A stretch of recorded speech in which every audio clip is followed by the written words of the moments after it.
What's up, guys? Welcome to episode 15. I mentioned in episode 12 and even in the last episode that I really want to incorporate more of you guys into my Instagram stories and my YouTube channel. And I really want to do that by diving deep into the lives of other creators. I'm very curious on how they go about doing their thing. That's fascinating to me. And over time, I want to talk about the struggles that we're all going through in 2019 and beyond as far as creating content. And I also really want to get into the sort of the nerdy tech things, or not even tech things, but just the hardcore photography, different aspects of photography. And I really have been fascinated by film. That's why I brought Josh here in on this episode, because I used to shoot film and I stopped a number of years ago when I really started doing commercial work. I just picked up digital and never looked back, but I never developed my own film. I always took it to a lab here in town that has since gone out of business. But for this episode on this creator series, I tapped Josh. We've crossed paths a number of times over the years, and we have some mutual friends, but he is really into film. In fact, that's all you shoot, right? That's all I shoot. That's all he shoots is film. So we were in a coffee shop last week, and we were talking about how it would be interesting to document exposing an entire roll of film out in the wild and developing it out in the wild just in one period of time. So we thought that it would be kind of cool to go to just a local area, a nature area here in town, and shoot a whole roll of film and then develop it in the parking lot. So we're going to document that today. Josh, what's some of the equipment you're going to use? I'll be using a Hasselblad 500 cm medium format film camera. I'll be shooting Ilford HP5 black and white film, developing it in the back of my car. I've never done it before. I've always wanted to do it. So thanks for the challenge, man. Yeah, you bet. And then also, what do you have around your neck here? This is a Nikon F2. It's a 35mm camera. I was actually gifted this camera from a friend of mine. So nice. Passing the torch, so to speak. But yeah, I'm meeting Adam has really kind of forced me to dive deeper into my creative process with photography and make sure I always have a camera on my neck, because it's the right place at the right time, sort of thing. So yeah, I'm excited to see how things turn out. Good. And then also real quick, you are on Instagram. I am, yeah. Josh Barraza Film. I believe you'll give me a little tag or something down below. Yep. And tell me about your Instagram account. Are you having fun with it? Are you struggling with it? How long have you been on the platform? I've been on the platform for probably close to almost 10 years now. Yeah, I mean, it's every other person's, love-hate relationship with Instagram. I mean, we're kind of polar opposites, where your base is so gigantic and I'm just kind of starting to grow my base a little bit, but I feel like we still have some of the same frustrations, and your frustrations are probably even greater than mine because your base is so much larger than mine. Yeah. But yeah, it's engagement. It's all about engagement, and I'm in the process now. I'm trying to dive deeper into a creative outlet for, my job and get paid for it, and that's been a really difficult thing, is trying to figure out how I can pitch film to a potential client and say, hey, this is still a viable option for me to give you what you need. So, doing this project today is a really good kind of, I guess, litmus test. Yeah, totally. Being like, hey, we can literally be almost in Dubai and shoot on location, develop there. Right. Take a photo of the negative to send to the art director and say, hey, this is at least an example of what it's going to look like. Right. Overnight your film off to the lab to get scanned. Boom, there you go. That's right. So it's kind of opened up my perception and my idea of like what is possible with shooting film. So thank you for that. Yeah, and that's what we hope to show today, is that it is possible to go out and shoot and get digital proofs, right? Totally, digital proofs. To an art buyer, art director, or client, almost real time. And in future episodes, Josh will be definitely a recurring character on this show with in respect to film in particular. And we have a number of other ideas that we want to kind of do. Like, we'll both go out on a photo shoot. I'll have digital, he'll have film, and we'll kind of not do a drag race, but we'll just kind of see how the workflow is different, how they're the same as far as getting an end result, which is a digital file that we can then offload or send off to a client. So that's what we're up to today. Is just going to be do parking lot film developing. In the back of my Subaru Forester. That's right. It'll be pretty crazy. All right, man. Good luck. Thank you, man. Yep, Appreciate it.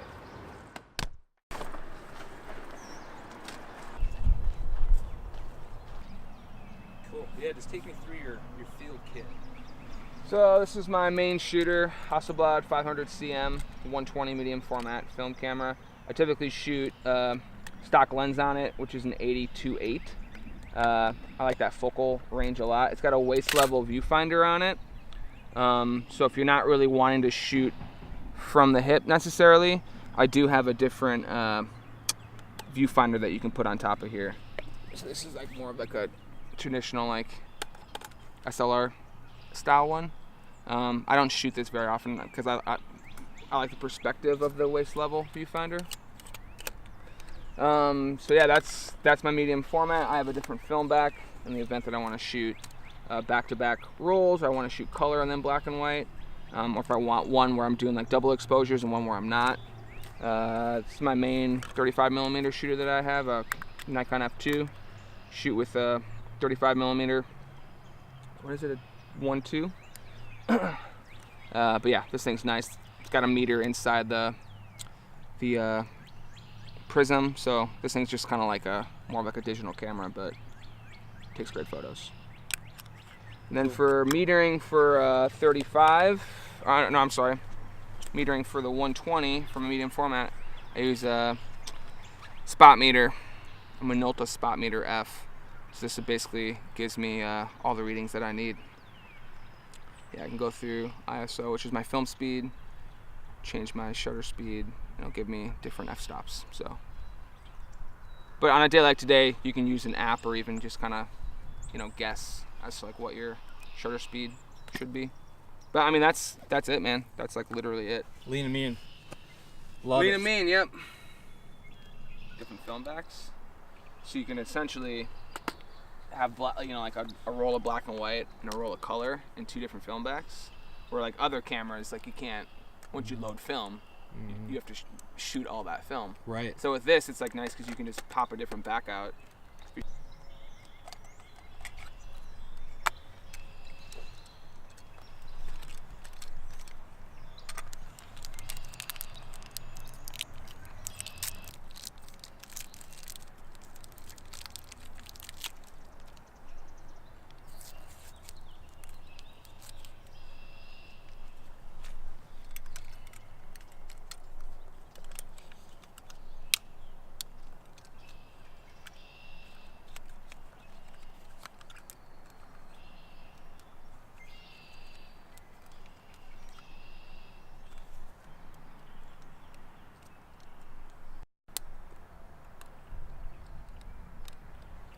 If you want to like peek through this little hole, this is where I rotate the film to see where it's lined up with the first frame.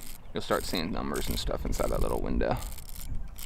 Getting dots, and you go to frame 1. This is kind of cool right here too for you. It'll go to frame 1. Yeah, 1 second. Can I focus?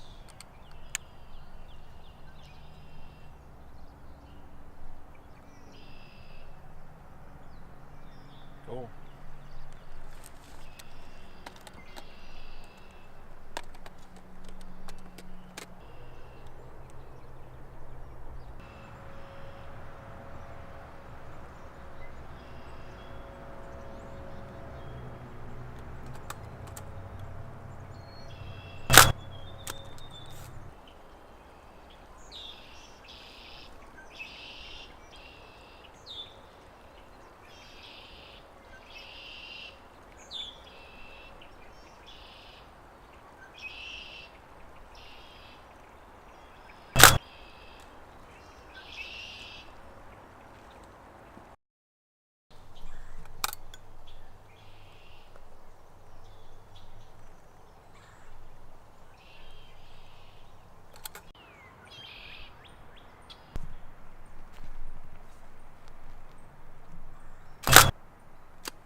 I'm like shooting stuff I would never like shoot, but this is cool.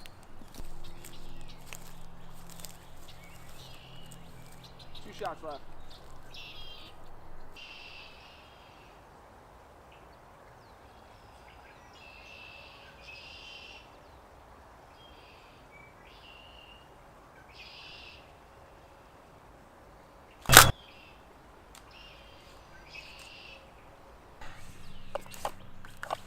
This thing's actually like, this thing's fucking crazy, dude.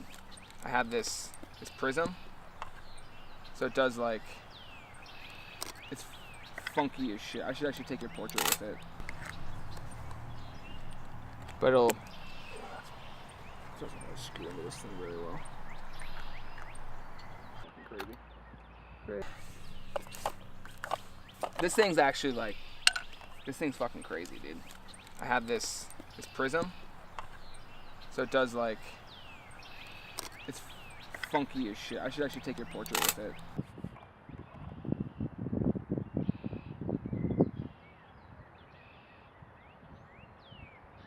Alright, 3, 2, 1.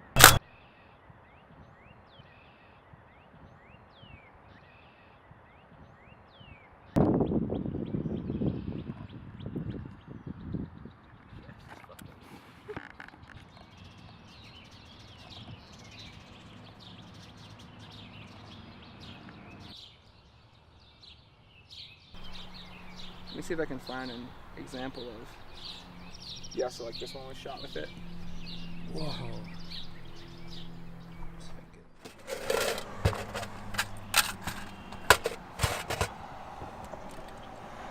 Alright, so windows out means no more film.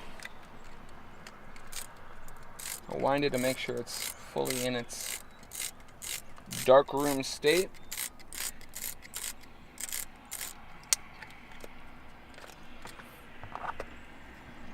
Do a double check.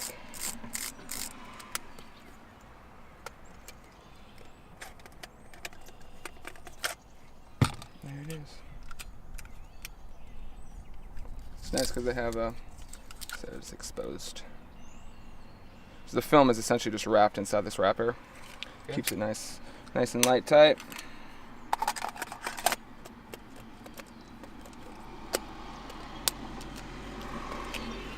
Camera.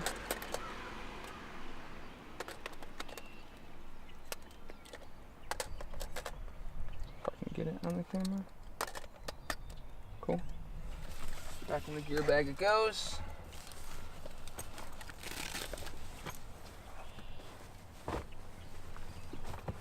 So this is my darkroom changing bag.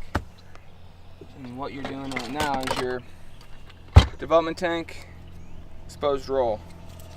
So what you need to do is you need to, in the dark, get this into here without it being exposed to light. Okay, let's do it.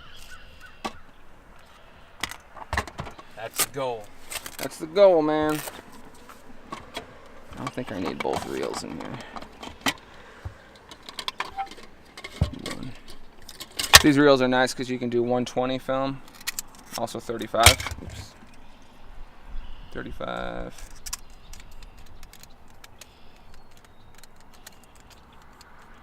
If I can get it. Yeah, 120. Cool. I don't need two, I just need one right now. What's cool about these tanks is they have like a little like snap, so that means it's light tight. Nice. Toss everything in there, zip her up. Now you gotta do it all with your hands.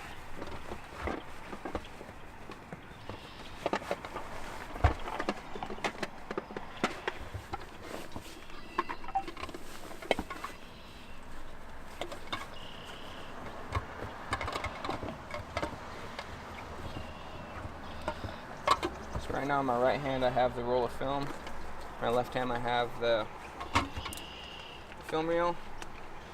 Peel back the paper till you feel the actual film emulsion, negative.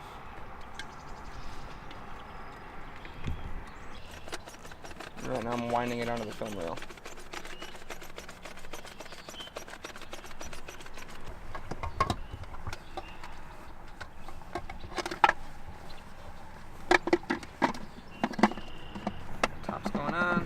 Light tight. That's it, man. That's it? That's it. Just like that? Just like that. So yeah, film is in here. Light tight development tank. Here's the paper roll that was protecting it. Other film spool reel. That's it. Easy peasy. Easy peasy. Sometimes it can get kind of difficult rolling your film onto those reels. Because the last thing you want to do is have it bind up, because then Yeah. you'll put like a crease in your negative. Or if you're developing multiple rolls in a tank, the rolls can stick to one another, and then that's when you're going to get mess ups with your film development. All right, so we're, besides like mixing chemicals, we're good to go right now. Cool.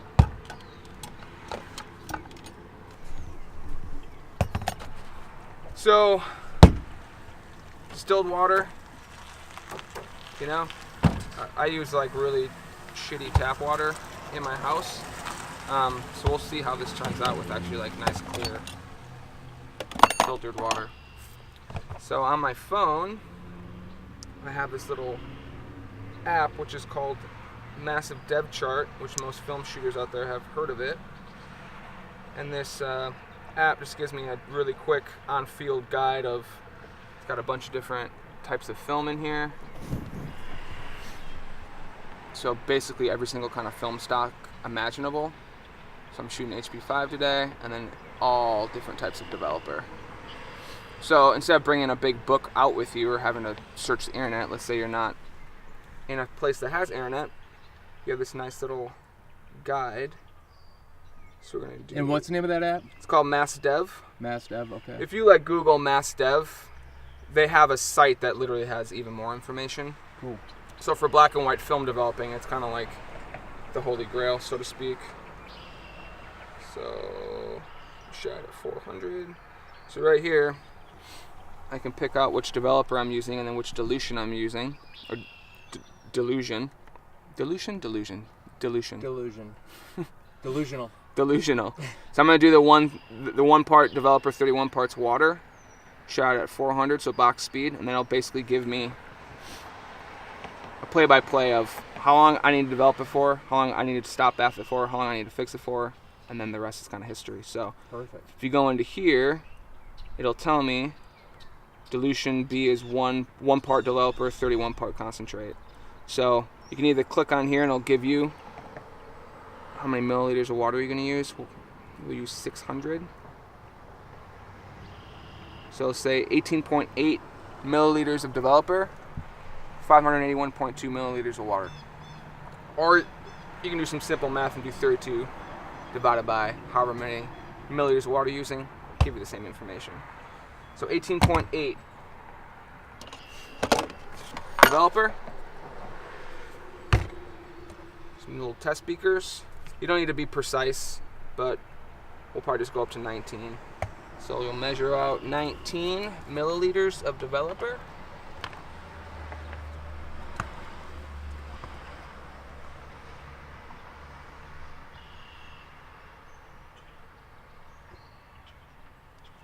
More than what I needed. Typically I have like a flat surface to do this. If I had to do it again, I'd probably just bring a little table with me.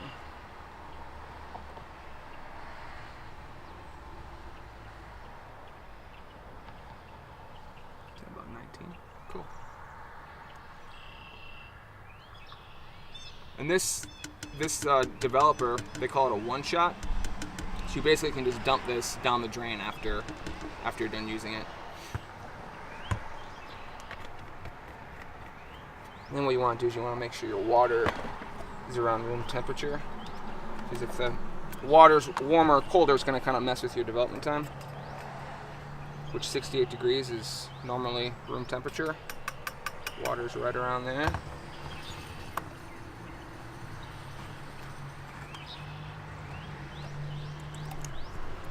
Pour the water in here to make sure I'm getting all the developer is still left in the test tube.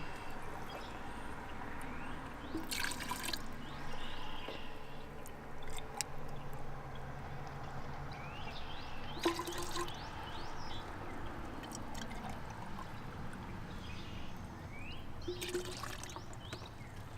sure you go up to 600.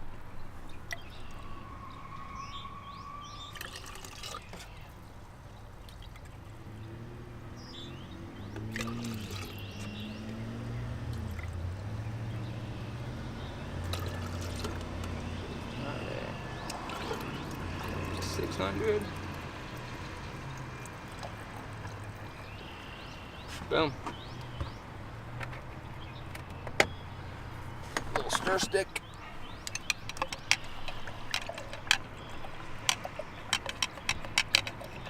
Because the developer is kind of like almost like cough syrup or maple syrup. It'll stick at the bottom, so make sure you give it a nice good stir so you get all the developer mixed in with the water.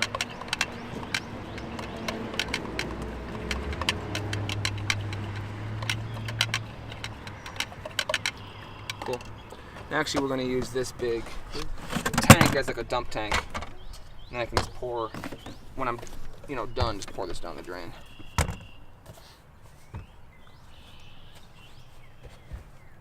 This is fucking crazy that I'm doing this out of the back of the car. Love it. Love it. That's what separates us. Yeah, right. We're doing shit on a Wednesday morning. All right, so 99.9% of the world. yeah. So we got a 5-minute development time, and when you're doing black and white film, there's a bunch of different variations as to results you can get from development. You can do different agitations. You can do no agitation. You can do light agitation. So I'll kind of run you through what I do. Make sure I got my top. This app's actually super nice because it'll give you like a nice alarm and stuff when you're supposed to agitate. All right, 3, 2, 1.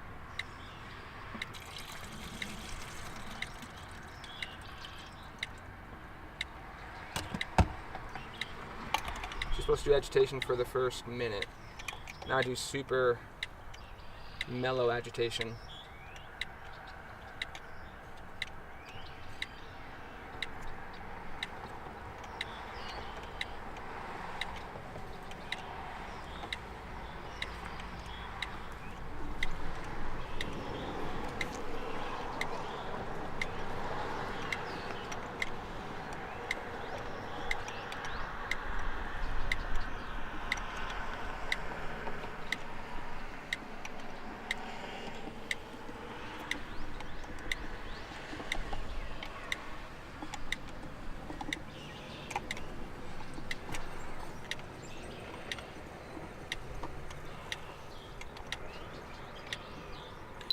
Agitate every 10 seconds for the first 10 seconds of every minute. Make sure that lid's on there nice and tight. And what we want to do is we want to start prepping for our stop bath. So there's still going to be some developer in here, so we're going to rinse that baby out.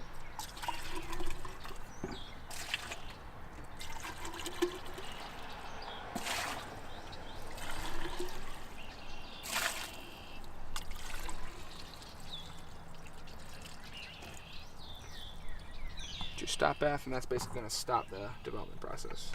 I mean, you should be wearing gloves right now, but who wears gloves in the field, right? That's right. It's waiting game now.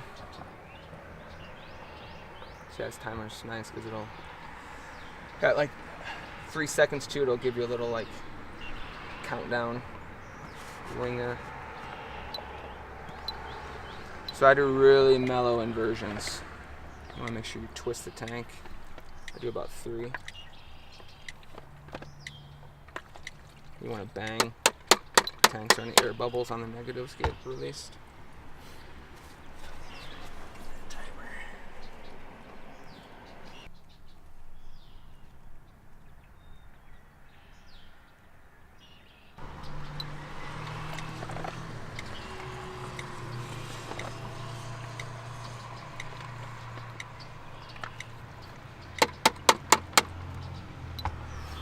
Everyone's gonna have like their own methods as to like developing, and you'll figure out like what works.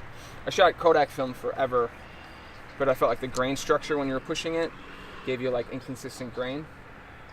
So I shoot Ilford black and white film now. Okay. But I'll go through like waves of shooting like certain film stocks.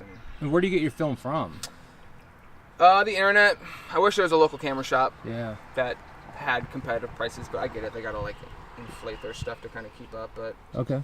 B&H Photo, Film Supply Club, there's a bunch of places out there that you can get film from. Amazon used to be really good, which is like, I know people are going to cringe when I say that, but their prices fluctuate all the time because they're buying from however many different retailers, Because the goal is, I mean, if you're doing this 100% solo and you're not doing it for someone, you got to save money somewhere, right? Right. So it's like you want to support the little guy, but you also got to like make sure you can support your habits. All right, so coming up on the final minute of development. So you want to pour this out, I don't know, 5 or 10 seconds before the development time stops, so you can get your stop bath in, because that's going to stop the development right when that fresh water hits.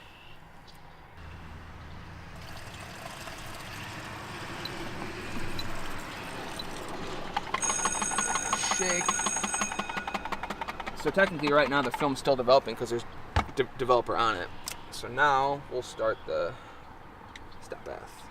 This is just clean water. Making sure all the developers washed off the negatives. You just want to agitate it this whole time. And now you don't have to worry about how hard your agitation is. Some people will invert the tanks. I just use this little dowel.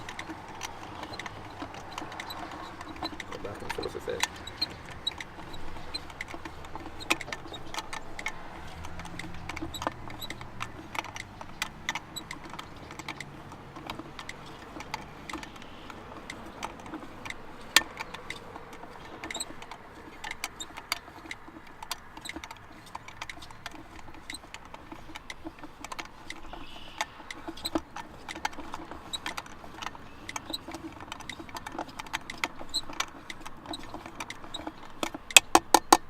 Sorry if I got water on your lens, man.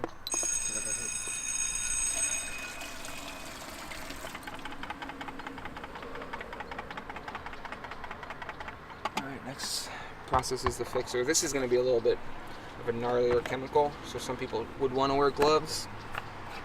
But we're in the field. But we're in the field, and I'll be sure to wash my hands if I eat an apple or something.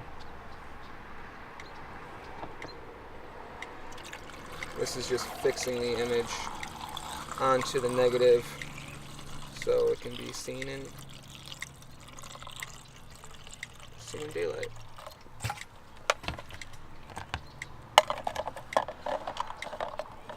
And this stuff you can reuse. You don't want to dump this down the drain. Or in the pond. Or in the pond. Yeah, you don't want to do that. I mean, there's probably worse stuff in that pond, which is Probably. unfortunate. We're on Earth Day week, but Right.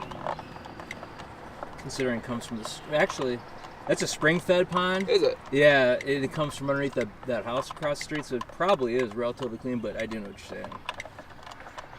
You want to run it through a filter before you drink it. Yeah, I'll just say that. for sure.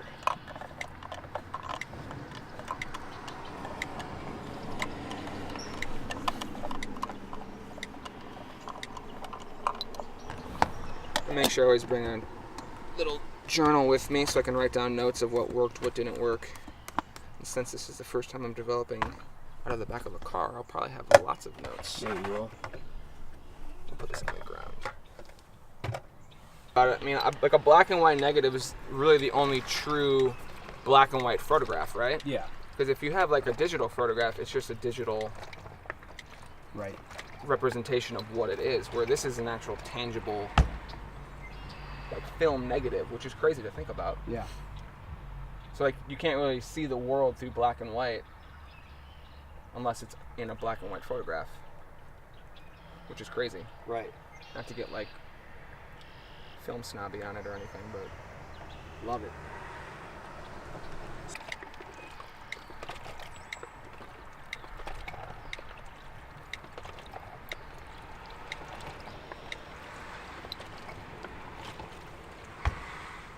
this stuff's gonna smell like rotten eggs.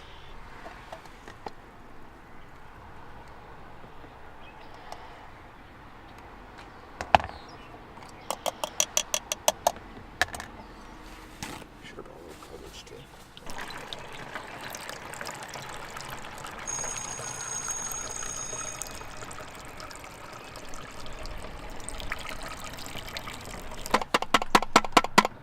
All right.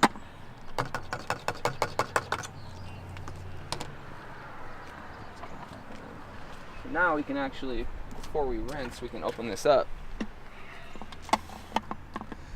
see if there's negatives. Which, lo and behold, there are. Nice. We just developed film on the back of the trunk. Beautiful. Crazy. See that one right there? That's you. The top one, right there. Nice. Which you'll get better visuals, but now I'm just gonna be rinsing. If you want to get all that. Yeah. But it's like, that's what the process is. Yeah. I do this 4 or 5 times. So this is the rinse. This is the rinse. So you're just rinsing off all the fixer. I'll just do this on the ground so you can see. So this is, yeah, like a solution that basically helps your negatives dry quick and without any water marks.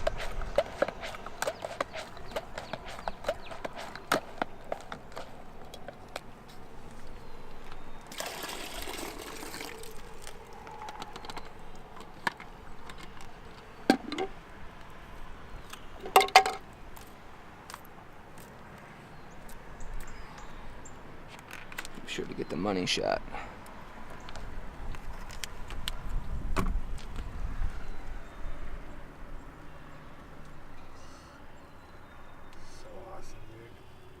Can I shoot that through this way? Yeah.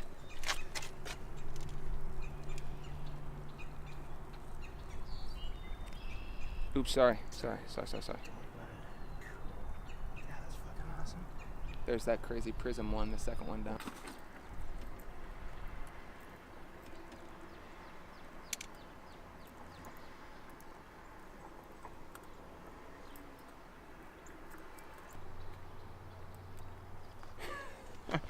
That's do a little close.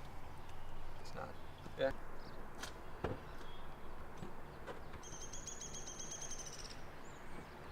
For shooting in the field, man, it's like can't really be like I could do that one. This one's a little more blown out, but let's see what this one looks like. Okay. Love it. Do this one again. That one.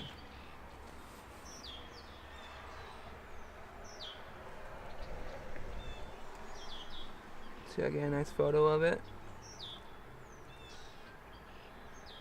Boom. Lightroom.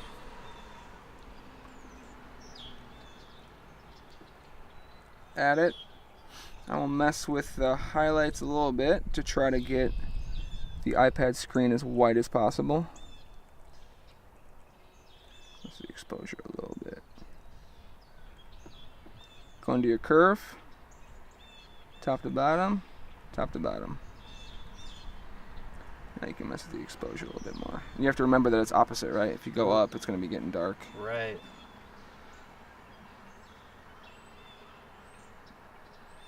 I don't tweak with it too much, you know, but just so you can get somewhat of a better idea of what your negative's going to look like.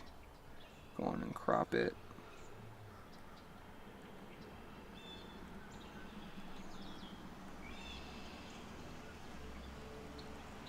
You want to flip it because it's going to be inverted.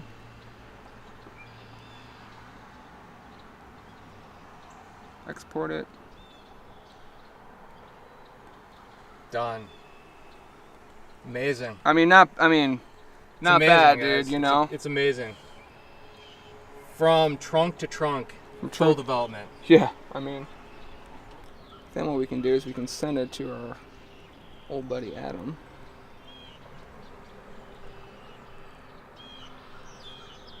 There you go, dude. So they all worked out. Yeah, every single one, my exposures look pretty good. I guess it'll be darker.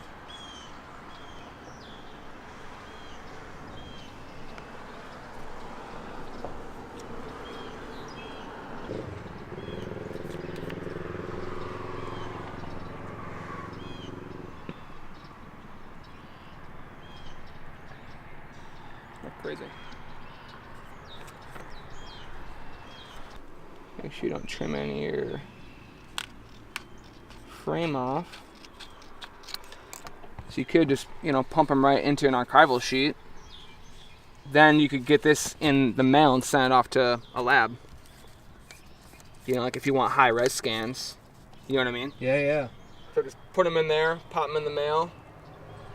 The lab's going to be able to scan something a lot quicker than develop and scan, so...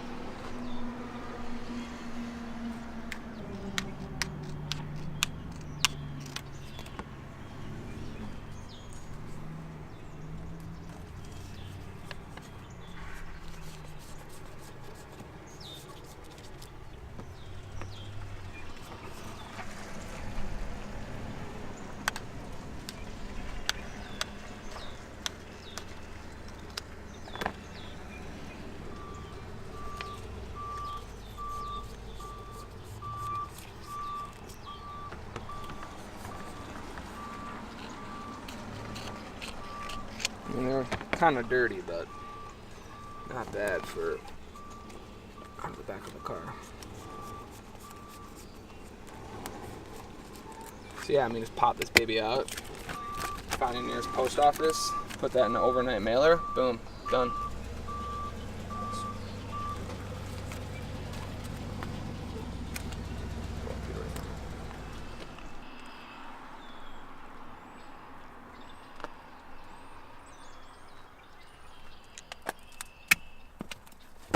Into the old job book.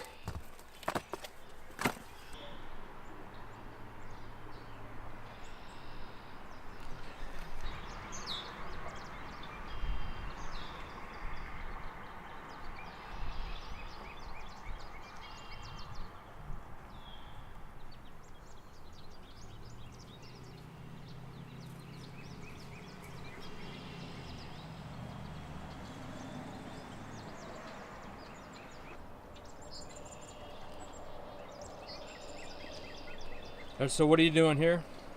So I'm just making some notes about the next time I shoot and develop outside. I was having issues with my negatives just getting a little dirty. I was using distilled water, but maybe dust, it was windy, so maybe dust got into my beaker that I was pouring water into for the stop bath and everything else. My exposures were good, so it wasn't like a dilution issue. It was more just like trying to figure out how I can get my negatives with not having dust on them. Which, it may just be inevitable. You may just always have dust if you're shooting outside. But how do you get it so you don't have that? Okay. Maybe cleaning my car would probably be first step. Also, just I always make note of what camera I was shooting, what film I was shooting. I don't really have a diary for f-stops and stuff. If I was printing stuff in the darkroom, that's always super helpful because then what f-stop you're shooting, which you can line up with.